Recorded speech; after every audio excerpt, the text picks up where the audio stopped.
अमरावती जिल्ह्यातल्या चांदूर बाजारमध्ये विविध धर्मीयांच्या आगामी सण आणि उत्सवांच्या पार्श्वभूमीवर पोलिसांनी मॉकड्रिल केलं। या मॉकड्रिलमुळे गावकरी मात्र तणावात आले होते। अमरावती मार्गावरील भक्तिधाम परिसरात दंगलखोरांनी झोपड्या जाळल्याची माहिती चांदूर बाजार पोलिसांना मिळाली आणि पोलीस लागलीच घटनास्थळी दाखल झाले। यावेळी परिस्थिती नियंत्रणात येत नसल्यामुळे ठाणेदार सूरज बोंडे यांनी आरसीपी पथक, दंगा काबू पथक आणि परिसरातील पोलीस ठाण्यामधील अंमलदार आणि अधिकाऱ्यांना पाचारण केलं। दरम्यान दंगलखोरांनी पोलिसांवर दगडफेक करायला सुरुवात केली असता पोलिसांनी लाठीचार्ज आणि अश्रुधुराच्या नळकांड्या फोडून परिस्थिती नियंत्रणात आणली। ही घटना चांदूर बाजार शहरासह तालुक्यात पसरली। या घटनेची माहिती लागलीच वाऱ्यासारखी चांदूर बाजार शहरासह तालुक्यात पसरली। यामुळे परिसरात भीतीचं वातावरण होतं।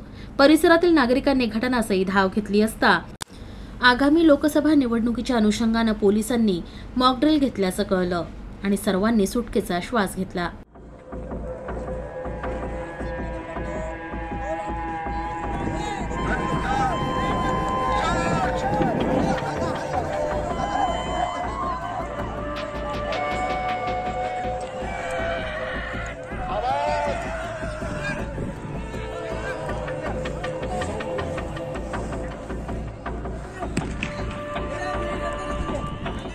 पोलीस स्टेशन चांदूर बाजार तर्फे चांदूर बाजार शहरात मॉक ड्रिलचे आयोजन करण्यात आले होते।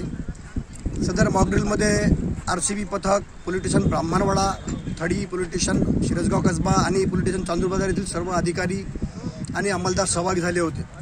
आणि या मॉक ड्रिलमध्ये येणाऱ्या काळात जर कायदा आणि सुव्यवस्थेचा कोणताही प्रश्न निर्माण झाल्यास कोणाची काय भूमिका राहील आणि पोलिसांनी काय काय भूमिका घेऊन बळाचा वापर कसा प्रकारे करायचा याची सराव घेण्यात आला।